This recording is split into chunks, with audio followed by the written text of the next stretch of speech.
আজকে আমাদের আলোচনার বিষয় হচ্ছে কিয়ামতের যে সকল হাদিস আল্লাহ রাসূলের নামে বানানো হয়েছে, এগুলো সবই যে সত্যিকার অর্থেই জাল, মিথ্যা এবং বানোয়াট সেটা কুরআন থেকে প্রমাণ করা। আমরা প্রথমে আমাদের যে কুরআন রিসার্চ ইন্টেলিজেন্স আছে সেখান থেকে যে অনুবাদটা করা হচ্ছে তার সেখান থেকে আমরা সেই আ ড্রাফট অনুবাদ থেকে আমরা পড়ার চেষ্টা করছি। সূরা নাজিয়াত আমরা দেখতে পাচ্ছি স্ক্রিনে, যার অর্থ হচ্ছে প্রচেষ্টাকারী। এর প্রথম আয়াতেই আল্লাহ বলছেন, শপথ সেই ফেরেশতাদের যারা নির্মম কষ্ট দিয়ে খারাপ লোকদের প্রাণ টেনে বের করে, অর্থাৎ জান কবজ করে। তো এর রেফারেন্স আমরা এই অনুবাদের সাথে দিয়ে দিয়েছি যে যারা খারাপ মানুষ তাদের যখন জান কবজ করা হবে তখন যে তাদের নির্মম কষ্ট দিয়ে সেই প্রাণটাকে ফেরেশতারা টেনে হিচড়ে বের করে নিয়ে আসবেন, তার রেফারেন্সও আমরা দিয়েছি সূরা নাহল ১৬ নম্বর সূরার ২৮ এবং ২৯ আয়াত। ২ নম্বর আয়াতে বলা হচ্ছে, আর সেই ফেরেশতাদের মানে আল্লাহ কসম করছেন বা শপথ করছেন যারা কোমলভাবে ভালো লোকদের বা নেককার লোকদের প্রাণের বাঁধন খুলে দেয়। এর রেফারেন্স আমরা একসাথেই দিয়ে দিয়েছি ১৬ নম্বর সূরার ৩০, ৩১, ৩২।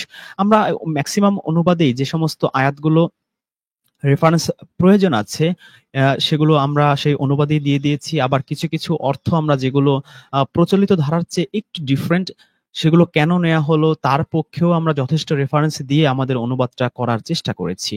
তো আমরা এই ১ম দুটো আয়াত যেখানে বলা হচ্ছে যে সেই ফেরেশতাদের শপথ বা কসম আল্লাহ করছেন, যেই ফেরেশতারা নির্মম কষ্ট দিয়ে খারাপ লোকদের জান কবজ করে বা প্রাণ টেনে বের করে, আর সেই ফেরেশতাদের, সেই মালাকুল মউতদের যারা কোমলভাবে, মৃদুভাবে সেই ভালো লোকদের, নেককার লোকদের প্রাণের বাঁধন খুলে দেয়। আমরা আ একটু আমাদের আ এ এ এখান থেকে বেরিয়ে আমরা একটু ওয়েবসাইটে যাই। ওয়েবসাইটে গিয়ে আমরা দেখি যে ১৬ নাম্বার সূরায় সেখানে আসলে কি বলা আছে। ১৬ নাম্বার সূরা নাহলের আ আপনারা দেখতে পাচ্ছেন এখানে আ ১০ আ ২৮ নম্বর আয়াতের আমরা রেফারেন্স দিয়েছি। তো এখানে বলা হচ্ছে যে ফেরেশতাগণ যাদের মৃত্যু ঘটায়, ইসলামিক ফাউন্ডেশনের অনুবাদটা আমি পড়ছি, যাদের মৃত্যু ঘটায় ফেরেশতাগণ এরা নিজেদের প্রতি জুলুম করতে থাকা অবস্থায়। এরপর এরা আত্মসমর্পণ করে বলবে, আমরা কোনো মন্দ কাজ করতাম না। মানে যখনই কোনো খারাপ বা বদকার বা পাপিষ্ঠের জান কবজ করা হবে, ফেরেশতারা যখন তাদের জান কবজ করতে আসবে টেনে হিচড়ে নির্মম কষ্ট দিয়ে, তারা কিন্তু কখনোই স্বীকার করবে না যে তারা আসলে পাপিষ্ঠ ছিল। এই পৃথিবীতে যখন বেঁচে ছিল মানুষের জীবন আ তামা, তামা করে দিয়েছিল। তো এটাও আমরা এখান থেকে দেখতে পাই যে তারা আসলে কি বলবে? তারা স্ট্রেইট বলবে, আমরা কোনো মন্দ কাজই করতাম না। একেবারে দুধে ধোয়া তুলসী পাতা। আয়াতটা শেষ হচ্ছে এভাবে, এবং নিশ্চয়ই তোমরা যা করতে সে বিষয়ে আল্লাহ খুব ভালো করেই জানেন।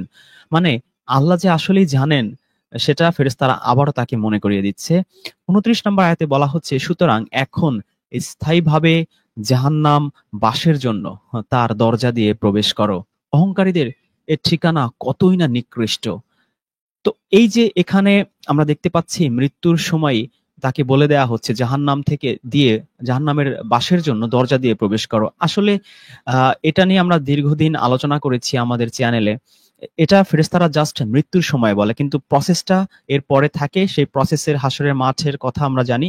সেই প্রসেসের পরে আনুষ্ঠানিকভাবেই সে জাহান্নামে প্রবেশ করবে। এটা জাস্ট মৃত্যুর সময় তাকে এই ব্যাড নিউজটা জানিয়ে দেয়া হয়। ৩০ নম্বর আয়াতে বলা হচ্ছে, অন্যদিকে মুত্তাকিদের জিজ্ঞেস করা হলো, তোমাদের প্রতিপালক কি নাজিল করেছেন? তো আমরা এর আগের পর্বে মুত্তাকি ইবাদতের কেন করি আমরা, আল্লাহ রাব্বুল আলামিন ইবাদতটা কেন দিয়েছেন? মুত্তাকি হওয়ার জন্য। সূরা বাকারার ২১ নম্বর আয়াত নিয়ে দীর্ঘ একটা আলোচনা করেছিলাম। আ এখানেও আমরা দেখতে পাচ্ছি সেই মুত্তাকিদেরই কথাই বলা হচ্ছে। তাদের যখন জিজ্ঞেস করবে ফেরেশতারা, তোমাদের রব কি নাজিল করেছিলেন? তারা বলবে কল্যাণ। তো আমরা জানি কল্যাণটা হচ্ছে কুরআন মাজিদ, কোনো মানব রচিত বুখারী, তিরমিজি শরীফ নয়। এভাবে যারা পুণ্যের কর্মপন্থা অবলম্বন করেছে বা সৎকর্ম করে তাদের জন্য আছে এই দুনিয়ায় মঙ্গল এবং আখিরাতের আবাস আরো উৎকৃষ্ট, এবং মুত্তাকিদের আবাসস্থল কতই না উত্তম। ৩১ আয়াতে বলা হচ্ছে, স্থায়ী বসবাসের সেই জান্নাত, তা স্থায়ী জান্নাত যাতে তারা প্রবেশ করবে, এর পাদদেশে নদী প্রবাহিত। তারা যা কিছু কামনা করবে এতে তাদের জন্য তাই থাকবে। এইভাবেই আল্লাহ পুরস্কৃত করেন মুত্তাকিদের। তারা ওই সকল লোক, ফেরেশতাগণ যাদের আ আ মৃত্যু ঘটায় পবিত্র থাকা অবস্থায়। ফেরেশতারা বলবে, আমরা যদি আরবিটা একটু খেয়াল করি, দেখা যাচ্ছে এখানে বলা হচ্ছে যে ফেরেশতারা বলবে ইয়াকুলুনা, তারা বলবে সালামুন আলাইকুম। এই যে ফেরেশতারা আমাদের সালামটা কিন্তু আসসালামু আলাইকুম বলছে না। তারা কিন্তু মৃত্যুর সময় যদি আপনি বা আমি নেককার হয়ে মরতে পারি, মুত্তাকি হয়ে মরতে পারি, আমাদের যে ফেরেশতারা যেটা বলবে সেটা হচ্ছে সালামুন আলাইকুম। আর আমরা মুমিনদের সাথে দেখা হলে কিভাবে সালাম দিব, সূরা আনামের ৫৪ নম্বর আয়াত পড়লে আপনি শিখতে পারবেন, আপনি জানতে পারবেন। তো ফেরেশতারা সালামুন আলাইকুম আপনাকে বলবে, তারপর বলবে তোমরা যা করতে তার প্রতিদানে জান্নাতে প্রবেশ করো। তো এই যে ভালো লোকদের জন্য জান্নাতি যারা হবে, ফেরেশতারা তাদের কিভাবে কনগ্রাচুলেট করবে এবং খারাপ লোকদের কিভাবে কষ্ট দিয়ে টেনে হিচড়ে তাদের রুহটা কবজ করা হবে, সেটা আমরা দেখলাম এই রেফারেন্স, আমাদের অনুবাদের সেই রেফারেন্স থেকে। এরপরে আমরা পরবর্তী আয়াতে যাই। দুটো আয়াত আমরা পড়লাম, ১ নাম্বার এবং ২ নাম্বার। ৩ নাম্বার আয়াতে বলা হচ্ছে, তারপর শপথ তাদের যারা সন্তরণ করে দ্রুত গতিতে। ৪ নাম্বার আয়াতে বলা হচ্ছে, তারপর দ্রুত গতিতে এগিয়ে যায়। এই ফেরেশতাদের কথাই বলা হচ্ছে। এটা আমাদের অনুবাদ যেটা আমরা করেছি সেখানে এর রেফারেন্স দিয়েছি। ৩৫ নাম্বার সূরার ১ নাম্বার আয়াত। আপনারা যখন আমাদের এই অনুবাদটা পাবলিশড হবে, আপনারা রেফারেন্স সহ সবকিছু পাবেন। আমি এখন যেটা আছে ইসলামিক ফাউন্ডেশন থেকেই পড়ে শোনাচ্ছি, বা তকি উসমানের যেটা আছে, যেহেতু আমাদেরটা ওয়েবসাইটটা ওইভাবে এখনো ওয়েবসাইট তো না, আমাদের ওই অনুবাদটা এখনো সেভাবে সুসজ্জিত হয়নি। আমরা ওয়েবসাইটে কিছু কিছু করে দিচ্ছি। এরপরে অ্যাপস আকারে যাবে ইনশাল্লাহ, তারপরে প্রেসে যাবে। ৫ নাম্বার আয়াতে বলা হচ্ছে, তারপর যে আদেশ পায় তার বাস্তবায়নের ব্যবস্থা গ্রহণ করে। মানে এই ফেরেশতারা যা কিছু করে, আল্লাহ রাব্বুল আলামিন কোনো কিছু এইভাবে নিজের হাতে করেন না। এই ফেরেশতাদের মাধ্যমেই যে করান, এই কুরআনের ১ থেকে ৫ নাম্বার আয়াত সূরা নাজিয়াত পড়ে আমরা সেটা উপলব্ধি করতে পারি খুব ভালোভাবে। ৬ নাম্বার আয়াতে এই সিনারিওটা পুরোপুরি চেঞ্জ হয়ে যাচ্ছে। আল্লাহ এখানে একেবারে হিট করছেন কোথায় দেখি। ইসলামিক ফাউন্ডেশন বলছে যে সেদিন প্রথম সিংহাধ্বনি প্রকম্পিত করবে। ৭ নম্বর আয়াতে বলা হচ্ছে, তার পেছনে আসবে আরো একটি সিংহাধ্বনি, মহাগর্জন। ৮ নম্বর আয়াতে বলা হচ্ছে, কত হৃদয় সেদিন ভীত সন্ত্রস্ত হবে, কত অন্তর সেদিন ভয়ে কেঁপে উঠবে, কত চোখ ভীত বিহ্বল নত হয়ে যাবে। মানে এমন সিংহাধ্বনি, এমন বিশাল গর্জন, বিকট আওয়াজ হবে যে আপনার হৃদয় প্রকম্পিত হয়ে যাবে, আপনার অন্তর কাঁপতে থাকবে, আপনার চোখ ভয়ে ভীত বিহ্বল হয়ে যাবে। তারা বলে, আমরা কি সত্যি প্রথম অবস্থায় প্রত্যাবর্তিত হবে? এখানে যারা নাস্তিক, আমরা আয়াতটা পড়েই বুঝতে পারছি, যদিও মুফতি তকি উসমানী কাফের বলেছেন, এখানে মূলত নাস্তিকদের কথাই বলা হচ্ছে। কারণ যারা খ্রিস্টান বা ইহুদি বা অন্যান্য অনেক ধর্মীয় আছে যারা আসলে এই পরকালের জীবনকে বিশ্বাস করে, কিন্তু পরকালের জীবনকে বিশ্বাস করে না একমাত্র নাস্তিকরা।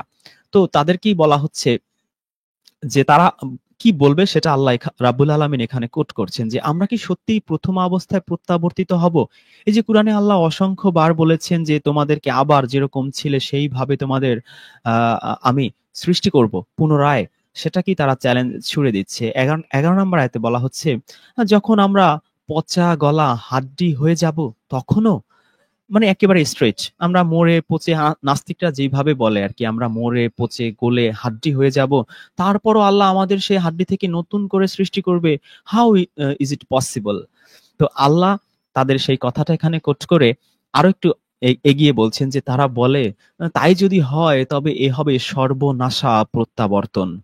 বস্তুত তা একটি মাত্র বিকট আওয়াজই হবে, মহাগর্জন হবে। ১৪ আয়াতে বলা হচ্ছে, অমনি তারা খোলা ময়দানে আবির্ভূত হবে, জমায়েত হবে, জাগ্রত হবে। মুসার হাদিস কি তোমার কাছে এসে পৌঁছেছে? নবী মুহাম্মদ রাসূলুল্লাহকে আল্লাহ বলছেন যে হাল আতাকা হাদিসুল মুসা। তো আমরা তো, আমাদের তো শেখানো হয় বা মোল্লারা আমাদের বলে যে হাদিস মানে হচ্ছে বুখারী তিরমিজি, কিন্তু আল্লাহ এখানে খুব চমৎকার করে বলছেন যে হাল আতাকা, হাল মানে হচ্ছে আমরা দেখতে পাচ্ছি, কি আতাকা মানে তোমার কাছে এসেছে। ওই যে আমরা বলি না যে ও আতু জাকাত, মানে জাকাত দিতে হবে। দেখুন এখানে এই যে আতাকা আছে, এখানে কিন্তু দেওয়া না, এখানে কাছে আসা বোঝানো হয়েছে। সুতরাং এই যে জাকাত দেওয়া যে বলে হুজুরা ভুল বলে, জাকাত আসলে দেওয়া না, জাকাত আনতে হয়, পরিশুদ্ধতা নিজের মধ্যে নিয়ে আসতে হয়। আর এই যে হাদিস আপনারা নিজেরাই দেখতে পাচ্ছেন যে হাদিস কুরআনেই আল্লাহ রাব্বুল আলামিন ব্যবহার করেছেন। এই যে মুসার কি কি হাদিস এসেছে এটা আমাদের অনুবাদে আমরা ডিটেলস দিয়ে দিয়েছি। ২০ নাম্বার সূরার ৯ থেকে ৯৮ নাম্বার আয়াত যদি আপনি পড়েন, আপনি মুসার সমস্ত হাদিসগুলো এই কুরআনেই পাবেন। ২০ নাম্বার সূরা তহার ৯ থেকে ৯৮ নাম্বার আয়াতে। তো আল্লাহ এখানে বলছেন যে হাল আতাকা হাদিসুল মুসা, তোমার কাছে কি মুসার হাদিস এসে পৌঁছেছে? যখন তার রব পালনকর্তা তাকে পবিত্র তুয়া উপত্যকায় আহ্বান করেছিলেন। তো আমরা এখানে রেফারেন্স দিয়েছি যে তুয়া উপত্যকায় যে মুসা নবীকে ডাকা হয়েছিল, সেখানে ১৮ নম্বর সূরা কাহাফের ৬০ থেকে ৬৪ এবং ২০ নম্বর সূরা তহার ১২ নম্বর আয়াতে যে মুসা নবীকে যে তুয়া উপত্যকায় ডাকা হয়েছিল সেটার আরো দুটো রেফারেন্স আপনি সেখানে গেলে পাবেন। এরপর বলা হচ্ছে যে ১৭ নম্বর আয়াতে, এবং বলেছিলেন ফিরআউনের কাছে যাও, সে তো অপরাধের সীমা ছাড়িয়ে গেছে। তাকে জিজ্ঞেস করো, তোমার কি নিষ্পাপ বা নির্মল বা খাঁটি বা পরিশুদ্ধ বা জাকাত হওয়ার ইচ্ছে আছে?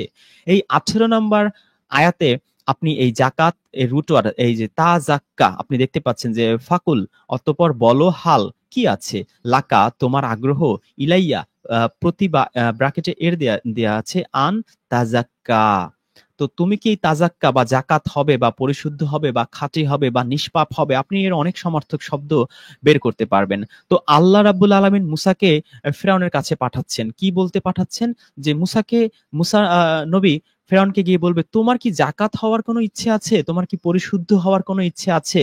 আল্লাহ রাব্বুল আলামিন তো সেই সূরা লাইলেও বলে দিয়েছেন, সূরা শামসে বলে দিয়েছেন যে যে তার আত্মাকে বা নফসকে পরিশুদ্ধ করতে পারবে সেই সফল হবে। আমরা আয়াতটা আপনাকে আমরা একটু দেখি। আল্লাহ রাব্বুল আলামিন যে বলেছেন সূরা শামসে, যে শামসটা আসছে না কেন? আচ্ছা, এই শামসে এসেছে। আল্লাহ অনেক কিছুর কসম কেটে তারপর বলেছেন যে ওয়াল আরদা ওয়ামা তাহাহা ওয়া নাফসি ওয়ামা সাওয়াহা, এবং তিনি এই নফসকে, এই আত্মাকে শপথ করছেন, শপথ সেই নফসের ওয়া মা, এবং যিনি সাওয়াহা তাকে সুঠাম বা সুগঠিত বা পরিপাটি করেছেন। ৮ নম্বর আয়াতে আল্লাহ বলছেন ফাল হামাহা ফুজুরহা ওয়া তাকওয়াহা। ফাল হামাহা, এই যে ইলহাম শব্দটা আমরা অনেকেই অনেক সময় হুজুরদের কাছে বলতে শুনি, ইলহাম রুহুর কাছাকাছি লেভেল, কিন্তু হাই থটের রুহু ঠিক না, এটা হচ্ছে ইলহাম, যেটা ওই মুসা নবীর মাকে আল্লাহ দিয়েছিলেন যে তোমার সন্তানকে তুমি নদীতে ভাসিয়ে দাও। এরপর যে ফুজুরহা, এই ফজর শব্দ তো আমরা অনেকেই জানি, ফজর হচ্ছে যে সেই সকাল বা প্রভাত, সেই একই রুটওয়ার্ডের এখানে আছে ফুজুরহা, কিন্তু ফুজুর এখানে আবার একটু চেঞ্জ, সেই ফুজুর মানে হচ্ছে খারাপ কাজ বা মন্দ কাজ। ওয়া তাকওয়াহা, আর তাকওয়া মানে তাকওয়াহা তো আমরা জানি যে আল্লাহর সম্পর্কে সতর্ক বা সাবধান হওয়া। তো আল্লাহ মানুষকে আল্লাহ সম্পর্কে সতর্কতা বা সাবধানতার সেই এই জ্ঞানটাও ইলহাম করে দিয়েছেন। একই সাথে খারাপ কাজ কি কি সেই বিষয়টাও কিন্তু প্রত্যেকটা মানুষ বুঝতে পারে। আপনি একটা ২ বছরের ছোট্ট শিশুকেও দেখবেন সে কোনো অন্যায় কাজ করলে একটু লুকোতে চায়। ২, ৪, ৫ বছরের যে লোক, সে বুঝতে পারে যে এটা আমি অন্যায় করে ফেলেছি, ওখানে অমুক জিনিসটা ভেঙে ফেলেছি, অমুক গ্লাসটা ভেঙে ফেলেছি বা অমুক একটা কিছু করেছি। সে কিন্তু হাসে বা লজ্জা পায়। ছোট্ট বয়সেও কিন্তু তার মধ্যে আল্লাহ সেই ইলহামটা করে দিয়েছেন। এটাই আল্লাহ বলেছেন। ৯ নম্বর আয়াতে আল্লাহ বলছেন কদ আফলাহা মান যাক্কাহা। কদ নিশ্চয়ই, নিঃসন্দেহে, আফলাহা সেই সফল, মান যাক্কাহা যে এই নফসটাকে যাক্কাহা করেছে, পরিশুদ্ধ করেছে, খাঁটি করেছে, নিষ্পাপ করেছে। তো আমরা দেখতে পেলাম সূরা শামসেও আল্লাহ এটাই বলেছেন যে এই তার এই নফসটাকে পরিশুদ্ধ করতে পারবে, খাঁটি করতে পারবে, নিষ্পাপ করতে পারবে, সেই আসলে সাকসেসফুল। তো আমরা সূরা ফজর থেকেও জানি যে এই নফসই কিন্তু জান্নাতে যাবে, যে আল্লাহ বলছেন ইয়া আইয়াতুহান নাফসে মুতমাইন্না ইরজি ইলা রাব্বিকি রাদিয়াতাম মারদিয়া ফাদখুলি ফি ইবাদি ওয়াদখুলি জান্নাতি। এই নফসটাই হচ্ছে জান্নাতে যাবে। সুতরাং নফসই হচ্ছে আসলে পৃথিবীতে আমাদের সবচেয়ে বড় অস্ত্র। এটাই আমরা যদি এই যে এই এইটার ১০ নম্বর আয়াতটা যদি পড়ি, আল্লাহ পরেই বলছেন যে অকদ খাবা মান দাসসাহা, সেই ব্যর্থ হবে যে তার এই নফসটাকে কলুষিত করবে, ব্যর্থ করবে, কলঙ্কযুক্ত করবে, নোংরা করে ফেলবে, সেই আসলে ব্যর্থ, তার ঠিকানা হবে জাহান্নাম। তো সূরা নাজিয়াতের আমরা অনেকগুলো আয়াতই পড়ে ফেললাম। আহ, আহ, আহ, আহ, এখানে আহ, আল্লাহ বলছেন যে সেই ফেরেশতাদের যারা কর্ম পরিকল্পনা গ্রহণ করে, এ পর্যন্ত আমরা পড়েছি যে আচ্ছা, আমরা ছিলাম ওখানে যে মুসাকে আহ, প্রশ্ন করেছিলেন 18 নম্বর আয়াতে যে তুমি তাকে জিজ্ঞেস করো। 18 নম্বর আয়াতে বলছিলেন যে মুসা নবীকে আল্লাহ রাব্বুল আলামিন শিখিয়ে দিচ্ছেন যে তুমি ফেরাউনের কাছে যাও, গিয়ে তাকে জিজ্ঞেস করো তুমি কি তোমার নফসটাকে পরিশুদ্ধ করতে চাও, এটাকে কি তুমি নিষ্পাপ বা মাসুম বা খাঁটি করতে চাও। 19 নম্বর আয়াতে বলা হচ্ছে যদি চাও আমি তোমাকে দেখাবো আমার রবের আমার প্রতিপালকের পথ, যাতে তুমি তাকে ভয় করতে পারো। এখানে আরবি যদি আপনি খেয়াল করেন, আপনি দেখবেন এটা শুরু হয়েছে আহ দিয়াকা। এই যে হুদা আমরা বলি না, হুদা থেকেই তো এসেছে হেদায়েত। যে যে তোমার এই যে রবের দিকে যে হেদায়েতের পথ, এই পথটাকেই আমি তোমাকে দেখাবো। যখনই এই পথটা দেখাবো তুমি কিন্তু তখন আমার রবকে ভয় করতে পারবে, কারণ তুমি জানবে যে এই পথে চললে জান্নাত, আর এই পথে না চললে জাহান্নাম। এই এই তাকশা, এই ভয়টা, এই খফটা তখন তোমার মধ্যে আসবে যদি এই হেদায়েতের পথটা আমি তোমাকে দেখিয়ে দেই। 20 নম্বর আয়াতে আল্লাহ বলছেন, অতঃপর মুসা তাকে দেখালো বিরাট নিদর্শন। কি কি নিদর্শন দেখিয়েছিল আমরা আমাদের সেই অনুবাদে এটা দিয়ে দিয়েছি। 20 নম্বর সূরার 23 নম্বর আয়াতে যদি আপনি পড়েন, সেখানে একই কথা আপনি খুঁজে পাবেন। এরপর 21 নম্বর আয়াতে বলা হচ্ছে, কিন্তু সেই ফেরাউন কি করেছে? মুসার প্রতি মিথ্যা আরোপ করেছে, না তুমি জাদুকর, এই সেই, এগুলো আমরা জানি। এবং সে কি করেছে? সে আল্লাহর কথার অবাধ্য হয়েছে। 22 নম্বর আয়াতে তারপর আল্লাহ বলছেন যে তারপর সে আল্লাহর বিরুদ্ধে জোর প্রচেষ্টা চালানোর জন্য সত্যের উল্টো পথে ফিরে গেল। তারপর জনসমাবেশ করে ঘোষণা করলো, বলল, আমি তোমাদের সবচেয়ে বড় রব, পরিচালক। তাই আল্লাহ তাকে আখিরাত ও দুনিয়ার কঠিন শাস্তিতে পাকড়াও করলেন। যে আল্লাহকে ভয় করে তার জন্য অবশ্যই এতে শিক্ষা রয়েছে। 26 নম্বর আয়াতে এসে আল্লাহ এই কথাটা বলছেন। কি শিক্ষাটা আসলে আছে? এই যে 1 থেকে 25 নম্বর আয়াতে এই যে ফেরেশতাদের কাহিনী থেকে শুরু করে একেবারে এই যে ফেরাউনের কাহিনী পর্যন্ত আল্লাহ বললেন, এবং 26 নম্বর আয়াতে বললেন যে এতে আল্লাহকে যারা ভয় করে তাদের জন্য শিক্ষা রয়েছে। শিক্ষাটা খুব সিম্পল। আমরা দেখতে পাচ্ছি যে এই সূরাটা শুরু হয়েছিল সেই 2 ক্যাটাগরির ফেরেশতা দিয়ে, যে এক ক্যাটাগরির ফেরেশতা আপনি মৃত্যুর সময় যদি আপনি নেককার হয়ে থাকেন তাহলে আপনার কে সালামুন আলাইকুম বলবে এবং আপনার জানটা খুব কোমল ভাবে কবজ করবে। আর যদি আপনি পাপিষ্ঠ হয়ে থাকেন আপনার জানটা খুব নিষ্ঠুর নির্মম ভাবে এই জানটা কবজ করা হবে। তারপর আল্লাহ বলেছেন যে ফেরেশতারা কি কি কাজ করে, 1 থেকে 5 নম্বর আয়াত পর্যন্ত তাদের কাজগুলো বলেছেন। তারপরে আল্লাহ কিয়ামতের কথা বলেছেন যে সেদিন যখন সিংহায় ফু দেয়া হবে, সমস্ত কিছু কাঁপতে থাকবে, মানুষের অন্তরগুলো, হৃদয়গুলো ভয়ে ভীত সন্ত্রস্ত হয়ে পড়বে। চোখের কথাটা পর্যন্ত আল্লাহ বলেছেন, চোখগুলো থাকবে ভীত বিহ্বল।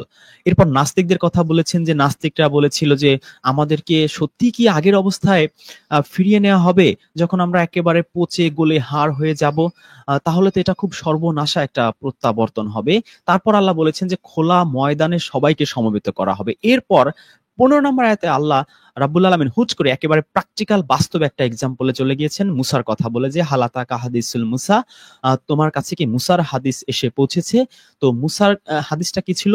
আল্লাহ রাব্বুল আলামিন তুর পাহাড়ে তাকে ডেকে নিয়ে তাকে এই নবুয়ত রিসালাত দিয়েছিলেন এবং তাকে বলেছিলেন যে তুমি ফেরাউনের কাছে যাও, তাকে জিজ্ঞেস করবা যে তুমি কি জাকাত হতে চাও, পরিশুদ্ধ হতে চাও, এর কি কোনো ইচ্ছে তোমার আছে?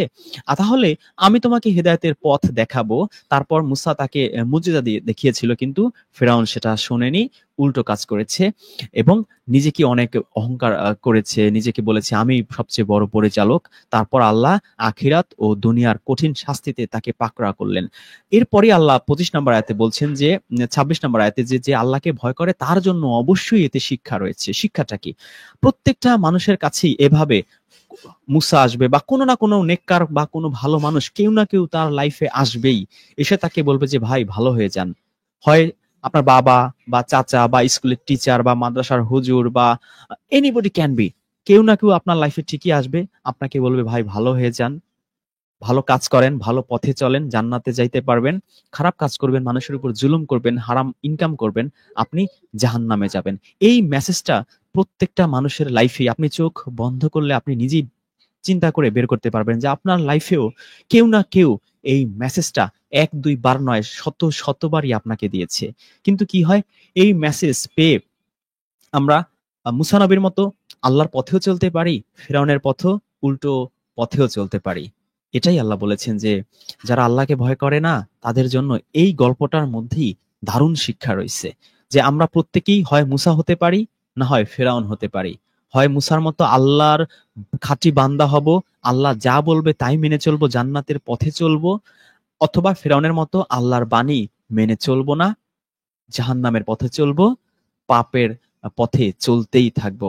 এরপর ২৭ নম্বর আয়াতে আল্লাহ রাব্বুল আলামিন এবার আমভাবে কিছু কথা বলেছেন যে হে মানুষেরা, তোমাদেরকে সৃষ্টি করা বেশি কঠিন না আকাশকে? তো আমাদের সৃষ্টি করার চেয়ে আকাশ সৃষ্টি যে কত কঠিন এটা আমরা তো বুঝতে পারি আধুনিক প্রযুক্তির যুগে, টেকনোলজির যুগে। যে একটা মানুষের মধ্যে কি থাকে, অথচ আকাশে হাজার হাজার লক্ষ গ্রহ, নক্ষত্র, উপগ্রহ, পৃথিবীর চেয়ে সূর্য ১৩ লক্ষ গুণ বড়, এরকম শত শত সূর্য শুধু প্রথম আসমানেই রয়েছে। শত শত কি মিলিয়ন মিলিয়নও রয়েছে। তো আল্লাহ এই কথাটাই আমাদের মনে করিয়ে দিচ্ছেন যে মানুষ তোমরা তুচ্ছ একটা জিনিস, তোমাদের সৃষ্টি করা কি বেশি কঠিন না আকাশকে সৃষ্টি করা বেশি কঠিন? ২৮ নম্বর আয়াতে আল্লাহ বলেছেন তিনি তার উচ্চতা উত্তোলন করেছেন, তারপর তা সুবিন্যস্ত করেছেন।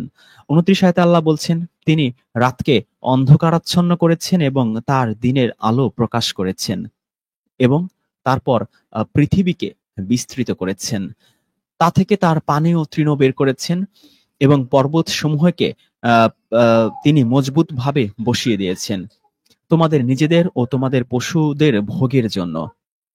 এই প্র্যাকটিক্যাল কিছু কথা আল্লাহ বলেছেন যে আমরা যেন একটু আকাশের দিকে তাকাই, যে আসলে কত বৃহৎ ভাবে বিশাল আকাশ, এত গ্রহ নক্ষত্র আল্লাহ সৃষ্টি করেছেন, আর আমি সামান্য সিম্পল ছোট্ট একটা মানুষ, ৮০০ কোটি মানুষের মধ্যে আমি সিম্পল ছোট্ট একটা মানুষ, কি মূল্য আছে আমার? ফু দিলে উড়ে যাব মরুভূমির মতো, মরুভূমির মধ্যে ছোট্ট একটা বালুকণার মতো। তারপর আল্লাহ বলেছেন যে জমিন সৃষ্টি করেছেন, পৃথিবী সৃষ্টি করেছেন, এখান থেকে এই যে পানি, এই যে ঘাস লতাপাতা এত কিছু হয়, এখানে পাহাড় পর্বত গুজে দিয়েছেন। এই দিয়ে কি হয়, এই এই এই জমিন থেকে কিন্তু আমরা খাবার খাই, চাল ডাল যা কিছু আমরা খাই না কেন, ফুল, ফসল, ফল, আম, কাঁঠাল, জাম, পেয়ারা, যত কিছু এই জমিন থেকেই কিন্তু হয়। আমরাও খাই, এই পশু পাখি জীব জন্তুরাও খায়, সবই কিন্তু আল্লাহ রাব্বুল আলামিনের দান, কোনো কিছুই কিন্তু আমরা বানাতে পারি না। হ্যাঁ, ওই ধান থেকেই হয়তো আমরা ভাত রান্না করি বা পোলাও রান্না করি বা আটা আটা বানিয়ে রুটি খাই, কিন্তু ইভেনচুয়ালি কিন্তু ওটা সেই জমিন থেকেই আসে, ওটা কেউই আমরা ক্রিয়েট করি না। এভরিথিং ইজ ক্রিয়েটেড বাই আল্লাহ।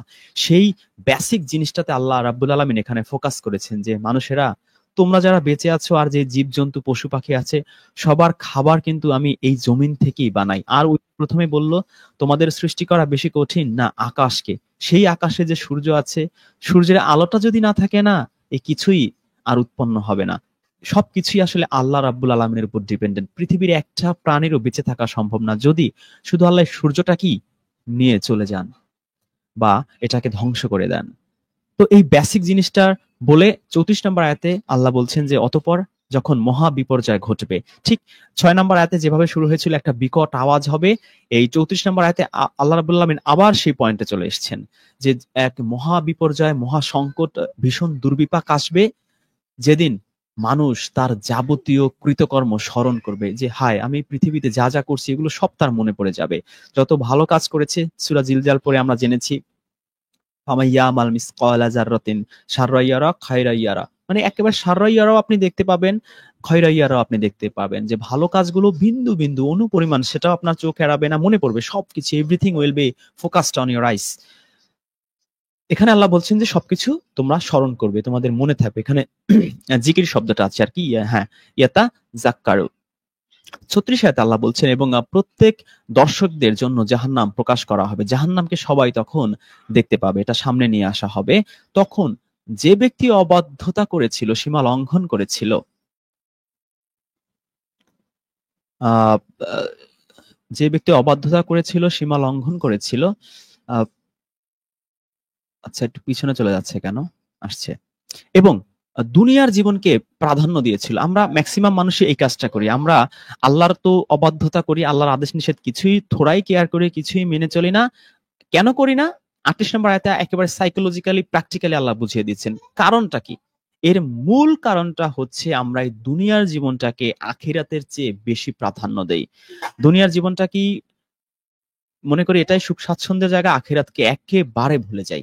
অথচ আল্লাহ সূরা আলাতেও বলেছেন যে এই আখিরাত দুনিয়ার চেয়ে কত উৎকৃষ্ট এবং চিরস্থায়ী। কিন্তু আমরা কেন এই পাপের পথে থাকি, কেন এই সীমা লঙ্ঘন করতে থাকি? 37 নম্বর আয়াতে যে আল্লাহ বলছেন অবাধ্য হই, এর কারণ হচ্ছে 38 নম্বর আয়াত, যে আমরা দুনিয়ার জীবনটাকে অগ্রাধিকার দেই। 29 আয়াতে আল্লাহ বলছেন যারা এই দুনিয়ার জীবনটাকে অগ্রাধিকার দেবে আর এই সীমা লঙ্ঘন করবে, অবাধ্য হবে, জাহান্নামে হবে আপনার অ্যাড্রেস, আপনার ফাইনাল অ্যাড্রেস হবে you will definitely go to hell, জাহান্নাম। 40 আয়াতে আল্লাহ বলছেন আর যে ব্যক্তি নিজ রবের সামনে দাঁড়ানোর ভয় রাখে, উপস্থিত হওয়ার ভয় রাখে এবং নিজের খেয়াল খুশি বা প্রবৃত্তি হতে নিজেকে বিরত রাখে, যে আমার মন যা চেয়েছে, সুদ খাবো, ঘুষ খাবো, মাপে কম দেবো, মানুষের উপর জুলুম করব, যা কিছু করবো, এই যে আমাদের প্রবৃত্তি, আমাদের হাওয়া যা যা বলে, এগুলো থেকে, এই হাওয়া থেকে যদি আমরা বিরত থাকি, আমার হাওয়া যা বলবে, আমার প্রবৃত্তি যা বলবে, খেয়াল খুশি যা বলবে, সেটা আমি শুনবো না। আমার রব কুরআনে যা যা বলেছেন আমি সেটা শুনবো, ন্যাকে মানে হকের পথে থাকবো, সততার পথে থাকবো, ইনসাফের পথে থাকবো, কারণ আমাকে এই আল্লাহ রাব্বুল আলামিনের কাছে একদিন দাঁড়াতে হবে। এই ভয়টা যদি আপনার মধ্যে থাকে আর আপনি যদি দুনিয়ার চেয়ে আখিরাতটাকে বেশি প্রাধান্য দেন, 41 নম্বর আয়াতে আল্লাহ বলছেন যে ফাইনাল জান্নাতা হিয়াল মাওয়া, এই যে জান্নাত নিশ্চয়ই, ফাইন্না অতঃপর নিশ্চয়ই, ডেফিনেটলি এই জান্নাতে হবে আপনার ঠিকানা, আপনার আবাস, আপনার বাসস্থান। 42 আয়াতে আল্লাহ বলছেন তারা তো কিয়ামত সম্পর্কে জিজ্ঞেস করে যে তা কখন সংঘটিত হবে। 43 এই বিষয়ে আলোচনা করার সাথে তোমার কি সম্পর্ক? আশ্চর্য কথা। নবীকে কিয়ামত সম্পর্কে জিজ্ঞেস করা হলে নবী এই যে বলে না, মোল্লারা বলে কত শত শত হাজার হাজার হাদিস বানানো হয়েছে, ঈসা নবী আসবে, দাজ্জাল আসবে, অমুক আসবে, তমুক আসবে, বিল্ডিং হবে, সিরিয়ার পানি উঠবে, হাজার হাজার শত শত হাদিস বানানো হয়েছে। অথচ কুরআনে কত পরিষ্কার করে বলে দেয়া হয়েছে, যখনই মানুষ জিজ্ঞেস করতো যে কিয়ামত কখন হবে, কুরআনেই উত্তর দেয়া আছে যে তুমি, আল্লাহ বলছেন যে এটার আলোচনার সাথে তোমার কি সম্পর্ক। 44 আয়াতে বলছেন যে এর চূড়ান্ত জ্ঞান তো তোমার রবের কাছে, আল্লাহই জানেন কিয়ামত কবে হবে। যে ব্যক্তি তার ভয় রাখে, যে এর ভয় রাখে যে তুমি কেবল তার সতর্ককারী, এই কিয়ামত সম্পর্কে যদি আপনি ভয় রাখেন যে হ্যাঁ একদিন কিয়ামত হবে, আল্লাহ রাব্বুল আলামিনের সামনে আমাকে দাঁড়াতে হবে, সেদিন আমি ভালো কাজ করলে আমি জান্নাতে যাব আর খারাপ কাজ করলে জাহান্নাম হবে আমার শেষ ঠিকানা, এই সতর্কটা এই নবী বা রাসূলরা এই কিতাবের মাধ্যমে, আল্লাহর ওহীর মাধ্যমে শুধু করে দেন। এটাই আল্লাহ এখানে মনে করিয়ে দিচ্ছেন। যেদিন তারা তা দেখতে পাবে সেদিন তাদের মনে হবে যেন তারা দুনিয়ায় বা কবরে, এটা আবার ব্র্যাকেটে লিখছে, এক সন্ধ্যা বা এক সকালের বেশি অবস্থান করেনি। তো আল্লাহ রাব্বুল আলামিনের কাছে কিয়ামতের দিন যখন আমরা উপস্থিত হব, আমাদের তখন মনে হবে দুনিয়ার জীবনে আমরা আসলে এক সকাল বা এক বিকেল ছিলাম। সূরা কাহফের সেই আহ, আহ, যারা সেই গুহাবাসীদের কাহিনী পড়লে আপনি দেখবেন যে তারা যখন ঘুমিয়েছিল তাদের মনে হয়েছিল অল্প সময়। কেন? এর উত্তরও কিন্তু কুরআনেই আছে যে এই আমরা আমরা যে দুনিয়ার জীবনটা, এটা আমাদের হিসেবে আল্লাহর কাছে যেটা একদিন, আমাদের হিসেবে সেটা হচ্ছে হাজার বছর। এবার আপনি চিন্তা করেন যদি আমাদের হিসেবে হয় একদিন মানে হাজার বছর হয়, তার মানে 12 ঘন্টা হচ্ছে 500 বছর, 6 ঘন্টা হচ্ছে 250 বছর, 3 ঘন্টা হচ্ছে 125 বছর, 1.5 ঘন্টা হচ্ছে 62.5 বছর। মানে যেই ব্যক্তি 62.5 বছর বেঁচে ছিল পৃথিবীতে, তার মনে হবে সে পৃথিবীতে মাত্র 1.5 ঘন্টা বেঁচে ছিল। একেবারে ক্রিস্টাল ক্লিয়ার ভাবে আল্লাহ বলে দিচ্ছেন আপনি 62 বছর পৃথিবীতে হায়াত পাওয়া মানে হচ্ছে আপনি মাত্র 1.5 ঘন্টা পৃথিবীতে ছিলেন, এটাই আপনার মনে হবে। কোরআনে আছে, আমি এটা নিয়ে আলাদা ভিডিও করেছি, সেগুলো দেখে নেবেন। তো যেটা আমি আমি আজকে আলোচনার প্রথমে করতে চেয়েছিলাম যে এই যে কিয়ামত নিয়ে যে আমরা রেফারেন্স দিয়েছি যে 43 নম্বর আয়াত, যে তারা তোমাকে যে কিয়ামত সম্পর্কে জিজ্ঞেস করে, এর বর্ণনার সাথে তোমার সম্পর্ক কি? অর্থাৎ এই সম্পর্কে কিছু বলার মতো কোনো জ্ঞান তো তোমার নেই। এটা রেফারেন্স আমরা ৩টা সূরা থেকে দিয়েছি। প্রথমটা হচ্ছে ৭ নাম্বার সূরা আরাফের ১৮৭, ৩৩ নাম্বার সূরা আহজাবের ৬৩ এবং ৪২ নাম্বার সূরার ১৭ আয়াত। আমরা ৭ নাম্বার সূরা আরাফের ১৮৭ নাম্বার আয়াতটা একটু পড়ে আসি। সেখানে আমরা দেখব যে কিয়ামত সম্পর্কে আরো প্রশ্ন করা হয়েছিল। নট অনলি দ্যাট, যে এই শুধু নাজিয়াতে যে তারা প্রশ্ন করছে কিয়ামত কবে হবে, সেখানেও বলা হয়েছে। কিন্তু আল্লাহ রাসূল ইচ্ছে করলে কিন্তু সেই সূরা আরাফের আয়াতটা শুনিয়ে দিতে পারতেন, ১৮৭ আয়াত। কিন্তু না, যতবারই এই কিয়ামত সম্পর্কে তাকে জিজ্ঞেস করা হয়েছে ততবারে কিন্তু আল্লাহ, দেখা যাচ্ছে এই কোরআনে আমরা দেখতে পাচ্ছি ৩-৪ বার কিন্তু এই কিয়ামত সম্পর্কিত আয়াত আল্লাহ রাব্বুল আলামিন নাজিল করেছেন। এখান থেকে আমরা আরো একটা জিনিস পরিষ্কার হচ্ছি যে আল্লাহ রাসূল কিন্তু মন থেকে বানিয়ে কিছুই বলতেন না, কখনোই বলতেন না। এবং সূরা হাক্কা পড়ে আমরা জানি, যদি এই কাজ তিনি করতেন, তার ডান হাত আল্লাহ চেপে ধরতেন এবং তার ঘাড়ের রগ, জীবন ধমনী আল্লাহ রাব্বুল আলামিন কেটে ফেলতেন। সুতরাং আল্লাহ রাসূলের কোনো সুযোগই ছিল না নিজ থেকে বানিয়ে সেই লাহুয়াল হাদিস বলবে বা এই বুখারী তিরমিজি যেগুলো আমাদের গেলাতে চাচ্ছে সেগুলো করবে। দেখুন, এখানে সূরা আরাফে আমরা গিয়েছি ১৮৭ নাম্বার আয়াত। এখানে বলা হচ্ছে প্রথমেই, একেবারে প্রথমেই যদি আমরা দেখি যে সূরা তারা ৮৫ আসলো, ৮৬, ৮৭, হ্যাঁ, এই যে হে রাসূল, লোকে তোমাকে কিয়ামত সম্বন্ধে জিজ্ঞেস করে, তা কখন ঘটবে বলে দাও। এ বিষয়ের জ্ঞান কেবল আমার প্রতিপালকের কাছেই আছে, তিনি তা যথাসময়ে প্রকাশ করে দেখাবেন, অন্য কেউ নয়। ক্রিস্টাল ক্লিয়ার আয়াত। তো লোকেরা কেয়ামত সম্পর্কে জিজ্ঞেস করলে তিনি যদি বলতেনই কেয়ামতের আগে আগে এইটা হবে, সেটা হবে, দাজ্জাল আসবে, ঈসা আসবে, মেহেদী আসবে, ওই ফোরাত নদীর পানি অতটুকু হবে, এই বিল্ডিং হবে, আরে ভাই, কোরআনে তাহলে এগুলো মিথ্যে কথা? এতটুকু বুদ্ধি কি আমাদের আল্লাহ দেয়নি? কোরআনে এত পরিষ্কার আয়াত দেখার পরও কি দুর্ভাগ্যজনক আমরা এই আয়াতগুলো ছুঁড়ে ফেলে দেই, আর এই আল্লাহ রাসূলের নামে বানানো সেই জাল বানোয়াট হাদিসগুলোর উপর ভিত্তি করে আমরা মনে করি, কবে আসবে, এখনো ২০০, ৩০০, ৫০০ বছর বাকি, কিয়ামতের ভয় আমাদের মধ্য থেকে উড়ে গেছে। এই উড়ে যাওয়ার কারণেই পাপের সাগরে আমরা এখন হাবুডুবু খাচ্ছি। কত পরিষ্কার আয়াত যে হে রাসূল, লোকে তোমাকে কিয়ামত সম্বন্ধে জিজ্ঞেস করে, তা কখন ঘটবে বলে দাও। এই বিষয়ের জ্ঞান কেবল আমার রবের কাছেই আছে, তিনি তা যথাসময়ে প্রকাশ করে দেখাবেন, অন্য কেউ নয়। আকাশমণ্ডল ও পৃথিবীতে তা অতি ভারী একটা বিষয় হবে, তোমাদের কাছে তা আসবে হঠাৎ করেই। যদি এই ঈসা নবী আসে, তারপর ইমাম মেহেদী আসে, দাজ্জাল আসে, তাহলে আর হঠাৎ করে হলো কিভাবে রে ভাই? তাহলে তো এই সূরা আরাফের ১৮৭ নাম্বার আয়াতটাই একেবারে ফালতু হয়ে যায়।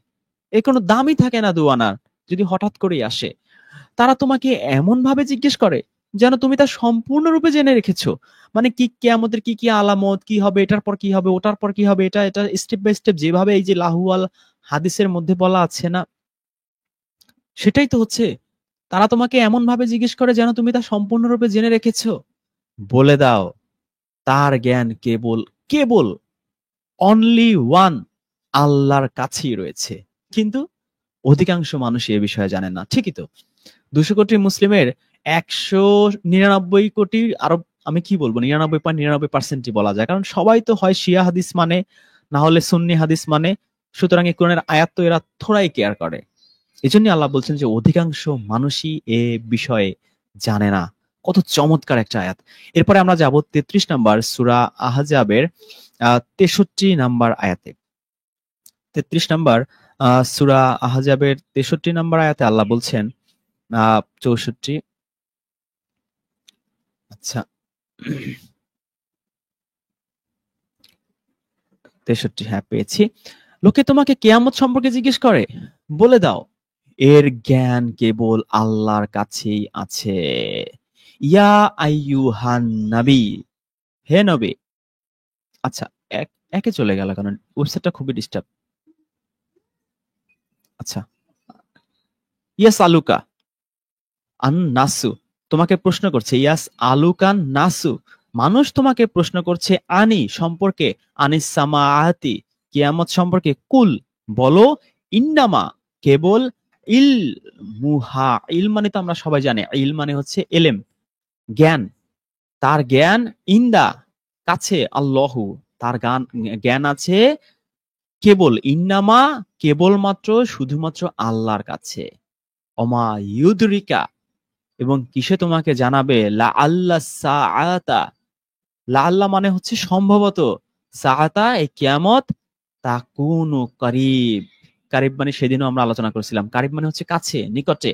ওই যে সূরা বাকারার ২২২ নম্বর আয়াত, যে যখন স্ত্রীদের হায়েজ হবে তখন তার কারিবেও যাবে না, কাছেও যাবে না। এটাকে দিয়ে তো সেই কাঠমোল্লা একটা এসে বলেছে, না যাওয়া যাবে, এই করা যাবে, সেই করা যাবে। এই যা হয় আর কি, কপাল পোড়া হলে। আল্লাহর কিতাবকে মানবে না, আল্লাহর কিতাবকে আয়াতকে কুফরি করবে, অস্বীকার করবে, পাত্তাই দেবে না। কেন? ওই মানবরচিত লাহুয়াল হাদিসের মাধ্যমে। তো খুব পরিষ্কার। এরপর আমরা সর্বশেষ যাব ৪২ নম্বর সূরার ১৭ নম্বর আয়াতে। ৪২ নম্বর আমাদের খুব ইম্পর্টেন্ট একটা সূরা এবং খুব আহ, আহ, কি বলবো, ওই আহলে হাদিসদের সাথে বাস করতে গেলে এই সূরাটা আমার অন্তত খুব কাজে লাগে। তো এই ৪২ নম্বর সূরার হচ্ছে ১৭ নম্বর আয়াত। এখানে আমরা এই কিয়ামত সম্পর্কে আরো একটা ইনফরমেশন পাবো, যে আল্লাহ বলছেন যে তিনি আল্লাহ যিনি সত্য সম্বলিত এ কিতাব ও ন্যায়ের তুলাদণ্ড অবতীর্ণ করেছেন। তুমি কি জানো কিয়ামত হয়তো নিকটেই? সুতরাং আল্লাহ বলছেন কিয়ামত হয়তো নিকটেই, কিন্তু হাদিসের মাধ্যমে বলা হচ্ছে না, এই আগে ঈসা নবী আসবে, মেহেদী আসবে, অমুক আসবে, তমুক আসবে, রাম শাম যদুমতি, এই সেই আলামত বিভিন্ন ভোগীচোগী বলে আমাদেরকে আসলে কোরআন থেকে মিসগাইড করে বা কোরআন থেকে অনেক দূরে সরিয়ে নিয়ে যায়। আমাদের সাথে আছেন রুহুল আমিন ভাই। রুহুল আমিন ভাই, আমরা আজকে সূরা নাজিয়াতের মাধ্যমে একটু শেখার চেষ্টা করেছি। আসলে প্রত্যেকটা সূরাই তো আমাদের কমপ্লিট একটা প্যাকেজ। আমরা তো ফিল করি না। আমরা মনে করি এই সূরা একটু, ওই সূরা একটু, কিন্তু প্রত্যেকটা সূরা আল্লাহ রাব্বুল আলামিন এত চমৎকার করে প্রেজেন্ট করেন। একেবারে এখানে আপনি হয়তো খেয়াল করেছেন যে একেবারে নাস্তিকদের কথা শুরু করেছেন, জান কবজ কিভাবে হয়, কারা করে, পজিটিভ নেগেটিভ, খারাপ মানুষদের জান কিভাবে কবজ করা হয়, ভালো মানুষের, ফেরাউনের কাহিনী নিয়ে এসছেন, হাল আতাকা হাদিসুল মুসার কাহিনী বলছেন, ফেরাউনকে কিভাবে এই জাকাত হওয়ার, আত্মশুদ্ধি অর্জন করার সেই অফারগুলো মুসা নবীর মাধ্যমে আল্লাহ দিয়েছেন। তারপরে হাসরের মাঠে বা কিয়ামতে আমরা সবাই একসাথে দাঁড়াবো। তারপরে আমাদের সবকিছু মনে পড়ে যাবে, পৃথিবীতে আমরা যা করেছি, কতটা সময় থাকবো, সকাল অথবা সন্ধ্যা, এতটুকু ছোট ছোট, খুব ছোট ছোট আয়াত দিয়ে আল্লাহ খুব এক্সিলেন্টলি এই সূরাটায় বলেছেন। এবং এখান থেকে আরেকটা ইম্পর্টেন্ট জিনিস আমরা, সেই কিয়ামত, সেই প্রশ্নটা, যে কেয়ামত নিয়ে যে আমাদের সমাজে বা আমাদের দেশে বা ইসলামিক বিশ্ব বলতে পারি আমরা, যে শত শত হাজার হাজার আহ, জাল বানোয়াট হাদিস আছে, এই সমস্ত আলামত, এখানে আমরা ক্লিয়ার কাট দেখলাম যে তারা তোমাকে এই কিয়ামত সম্পর্কে জিজ্ঞেস করে, এটা তুমি কি করে জানবা, হাউ ইজ ইট পসিবল, এর জ্ঞান শুধুমাত্র আল্লাহর কাছেই আছে। এই ৪-৫টা আয়াতের রেফারেন্স আমরা দিয়েছি, আমরা সেই অনুবাদ থেকে, ড্রাফট অনুবাদ থেকে। আহ এরপরও যদি আসলে মানুষ এই কোরআন থেকে শিখতে না চায় বা কোরআনের আলো থেকে বঞ্চিত হতে চায় বা এই আল্লাহুল হাদিসকে আঁকড়ে ধরতে চায়, তাদের সম্পর্কে আসলে আপনি কি বলবেন? ধন্যবাদ। তো রেজন ভাই, আমাদের এইখানে না শুধু, মানে আমি এই যে লাভাল হাদিস যখন ফলো করতাম বা ইয়া করতাম, তখন আমার মনে আছে খুব ভালো করে, যেটা হচ্ছে যে তখন কি, এখনো পর্যন্ত ইন্টারনেট দিয়ে ভরপুর।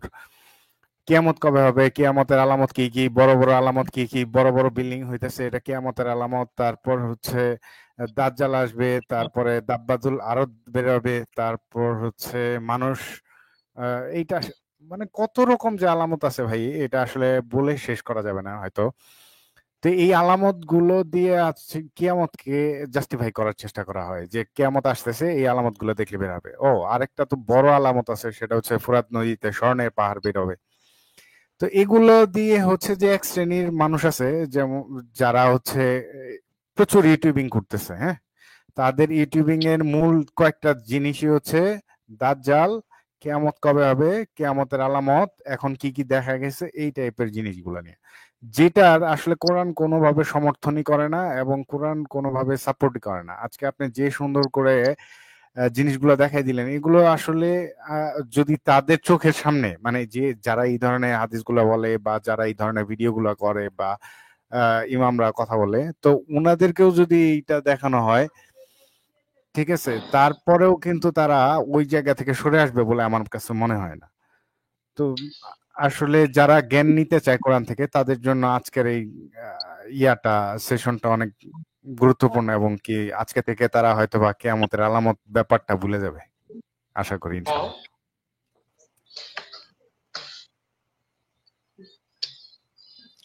যে আমাদের সাথে আরো আছেন মিসির আলী ভাই। আপনাদের মাইক আনমিউট করা, কার সব সাউন্ড হচ্ছে? মেহেদি জামান ভাই, এমডি সেলিম শেখ, খন্দকার মেহেদি, জি আপনারা কথা বলুন। সালামুন আলাইকুম। মেহেদি জি, জামান বলছি, সালাম সবাই কেমন আলাইকুম। আছেন? জি, আলহামদুলিল্লাহ। জি, বলুন মেহেদি ভাই। আমি দুটা কথা বলার আগে আরাফের 187 নাম্বার আয়াতটা একবার একটু পড়তে চাই, ওখান থেকে শুরু করতে চাই একটু ছোট্ট করে। সেটা হচ্ছে, আপনাকে জিজ্ঞেস করে কিয়ামত কখন অনুষ্ঠিত হবে, বলে দিন এর খবর তো আমার পালন কর্তার কাছেই রয়েছে, তিনিই তা অনাবৃত করে দেখাবেন নির্ধারিত সময়। আসমান ও জমিনের জন্য সেটি অতি কঠিন বিষয়, তখন তা তোমাদের উপর আসবে অজান্তেই। আপনাকে জিজ্ঞেস করতে থাকে যেন আপনি তার